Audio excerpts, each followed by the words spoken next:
BSP की राष्ट्रीय कार्यकारिणी में आज मायावती को एक बार फिर से राष्ट्रीय अध्यक्ष के रूप में चुन लिया गया है। प्रदेश भर और राष्ट्रीय कार्यकारिणी में पूरे देश से आए हुए कार्यकर्ताओं ने उन्हें एक बार फिर से पार्टी की कमान सौंप दी है। ऐसे में प्रमोद गौतम लखीमपुर खीरी से आए हैं।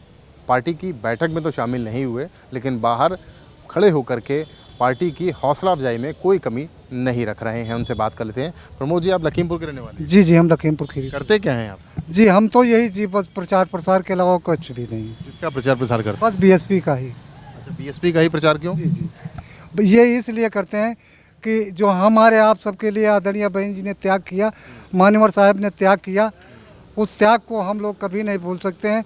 आदरणीय बहन जी ने इस देश में निर्धन बेसहारा गरीब भाइयों के लिए अपने भौतिक सुख को ठुकरा दिया, अपनी मांग में सिंदूर नहीं भरा। मान्यवर साहब ने अपने जीवन की सारी खुशियां इस बहुजन समाज के लिए अर्पण कर दिया, समझे, इस बाबा साहब के मिशन में लगा दिया। तो जब बहन जी ने अपने भौतिक सुख को ठुकरा दिया तो हम थोड़ा गीत गा करके प्रचार प्रसार कर देते हैं, तो ये बहुत बड़ी तोहफी। क्या गीत गाते हैं, जरा हमें सुनाइए जरा गीत गा के। जैसे अभी हाल में ईवीएम से हम बहुजन समाज पार्टी को हराया जा रहा है, तो बहुजन समाज पार्टी को हरा करके जो इतिहास रच रहे हैं, इससे हमारे कार्यकर्ताओं को निराश होने की ज़रूरत नहीं है। वो संदेश मैं कहना चाहता हूँ। भीम मिशन के कर्णधार, अब तुम्हें नहीं घबराना है।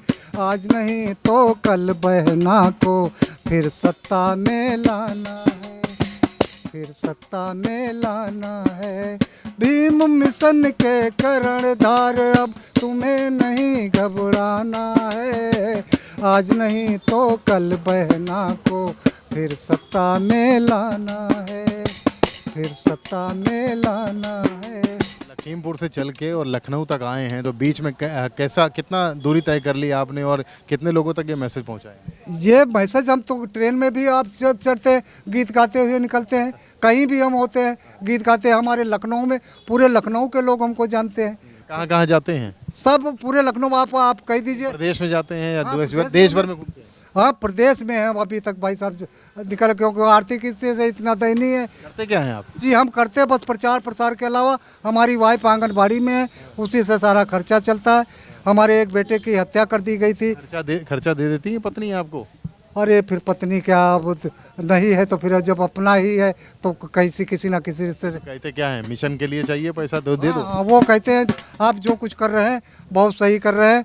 आप जो हमारे संत गुरु महापुरुष कर गए उसका फ़ायदा हम आप उठा रहे हैं, और हम आप जो कुछ करेंगे उसका फ़ायदा हमारी आने वाली पीढ़ी उठाएगी। लखीमपुर से लखनऊ कितने दिन रहते हैं, आते रहते हैं? अब हम कल आए थे, अब आज यहाँ रुके हैं। अब आज अपने लोग जो हैं मिल लेंगे। कल हो सकता है हम निकल जाएं, आज ही शाम को निकल जाएं। केवल प्रचार करते हैं और कुछ भी काम करते हैं? और नहीं, और कुछ हम नहीं करते इसके अलावा। जो अन्य पार्टियां आ गई हैं, दलितों की मसीहा और आरक्षण और संविधान की बात करती हैं, उन पर विश्वास होता है? अरे वो कुछ नहीं, वो तो खाली उनका ड्रामा है, खाली उनकी नाटकबाजी है। बहुजन समाज पार्टी इस देश का बच्चा है, आज बहन जी के साथ खड़ा है। और हम तो ये कहते हैं बहुजन समाज, आप चैनल के माध्यम से, मैं तो मीडिया बंधुओं को धन्यवाद देता हूँ। कई बार हम चैनलों के माध्यम से चुनाव आयोग को निवेदन किया है और कहा भी है, ईवीएम का विरोध हमारा आज से नहीं है। दिल्ली की 7 लोकसभा सीटें जो अटल बिहारी वाजपेयी जी के नेतृत्व में जीती गई थी, तब से हमारा इसका विरोध है। आज़ाद समाज पार्टी के बारे में क्या कहेंगे? आज़ाद समाज पार्टी की सीट जीती नहीं है, वो ये भाजपा की देन है, उसको जिता दिया। निर्दलीय थे, भाजपा कहाँ जिता? अरे भाजपा ये सब राज है उसके। उत्तर प्रदेश के अखिलेश, दिल्ली का केजरीवाल और बिहार का नीतीश, ये भारतीय जनता पार्टी के स्टार प्रचारक हैं, उसकी शाखा है। मैं तो चुनाव आयोग से कहता हूं कि 10 सीट जो उपचुनाव होने जा रहे हैं, ये बैलेट से चुनाव करा कर देख ले।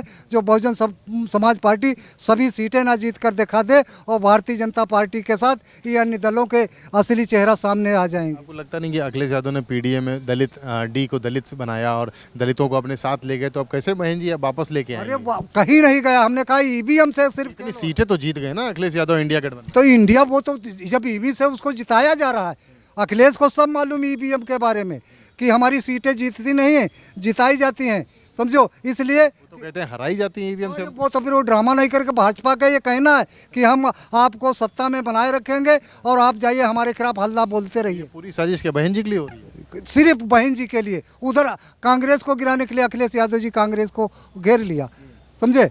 अब धीरे धीरे वो गठबंधन करके कांग्रेस को फेल कर देंगे, लेकिन बहुजन समाज पार्टी के साथ ये कभी कुछ नहीं कर सकते। अभी जिला पंचायत के चुनाव होंगे, जिला पंचायत के चुनाव में देख लेना कि भारतीय जनता पार्टी सत्ता में है, लाखों बेईमानी करने के बावजूद नंबर 1 की सीटें जीत कर आएगी, इसलिए कि वो बैलेट से चुनाव होंगे। और जहां 1 नंबर की सीटें जीती, ये जनता बहुत जनार्दन है, ये आंदोलन छेड़ देगी। दलित जो है इस बार बहन जी के साथ देगा? साथ देगा नहीं, साथ खड़ा है। सीट क्यों नहीं जीत रही बहन? सीट हमने कहा ईवीएम से हराया जा रहा है, उसका ऐसा रोल है। हम तो ईवीएम, मैं तो चुनाव आयोग से प्रार्थना करता हूँ, निवेदन करता हूँ, ये जो उपचुनाव होने जा रहे हैं यही बैलेट से करा कर। ये बताइए, आरक्षण संविधान क्या वाकई खतरे में है? अरे वो सब कुछ, पूरा देश खतरे में है। ये तो आरक्षण की बात है, पूरा देश खतरे में है। कैसे? कैसे? वो उसका मतलब हिंदू मुस्लिम के अलावा और आज तक कोई बात किया है? और जो पूंजीपत धन्ना सेठों के अलावा, और हम आप कहिए हम कुछ भी कर सकते हैं, लेकिन मेरे ख्याल से आप भी भाजपा से परेशान होंगे। तो भाजपा से पूरा देश परेशान है। मैं तो ये कहता हूँ कि ये तो फिर एक नहीं हो जाना चाहिए अखिलेश यादव को, कांग्रेस को, बहन जी को, सबको एक हो जाना? बहन जी अगर जो एक हो जाए तो बहन जी को तो सभी दल चाहते हैं कि ये बाबा साहेब का संविधान। आप क्या कहेंगे, बहन जी को एक हो जाना चाहिए? नहीं, बहन जी अकेले ही काफ़ी है, अकेले सब पर भारी है। और ये आज नहीं तो कल सुधरेंगे। बड़ी बड़ी हस्ती चली गई, मोदी योगी क्या बेचते हैं। ये आत के बाद अंत, बुजुर्गों ने लिखा है, अंत के बाद अंत, और ये आत कर लिया। बहन जी की अपनी असली लड़ाई किससे है, कांग्रेस से, सपा से या भाजपा से? कांग्रेस तो इस देश की सबसे बड़ी दुश्मन है, वो भाजपा से बड़ी दुश्मन है। क्योंकि कांग्रेस 60 साल सत्ता में रहकर और आज देश भुखमरी की करार में है। और आज कांग्रेस की युवराज जो राहुल गांधी जी हैं, वो दलितों के घर जाते हैं, उसकी टूटी खाट पर बैठ जाते हैं, उनके घर भोजन करते हैं। अब मैं तो अच्छी बात है ना, ये तो अच्छी बात। मैं तो राहुल गांधी जी से पूछना चाहता हूँ, वो अपने पूर्वजों के बारे में पूछे कि 60 साल सत्ता में रहे हो, तब दलित मजलूमों को याद नहीं आई और आज हम टूटी खाट पे बैठते हैं। मैं तो ये कहता हूँ कि आप हमारे घर मेहमानी में आए, मेरे घर अगर जो खाट नहीं है तो हम दूसरे घर से हम मंगा करके आपको बैठाने का काम करते। लेकिन ये अपनी तोपकी दिखाने के देखे, मैं गरीब के घर आया हूँ, टूटी खाट पे बैठ गया हूँ। तो कह रहे हैं ना कि आरक्षण दिलाएंगे, संविधान खत्म नहीं होने देंगे। अरे वो कुछ नहीं, वो आरक्षण की धज्जियाँ उड़ा रहे हैं। राहुल गांधी और क्या, वो आरक्षण अगर जो माने होते तो बाबा साहेब को जो है भारत रत्न पहले दे दिया होता। ये अगर जो कांग्रेस ने ही कुछ किया होता तो आज बहन जी को, मानवर साहब को, ये बहुजन समाज पार्टी बनाने की ज़रूरत नहीं थी। ये गाना सुनाइए जरा, अच्छा, जो प्रचार करते हैं।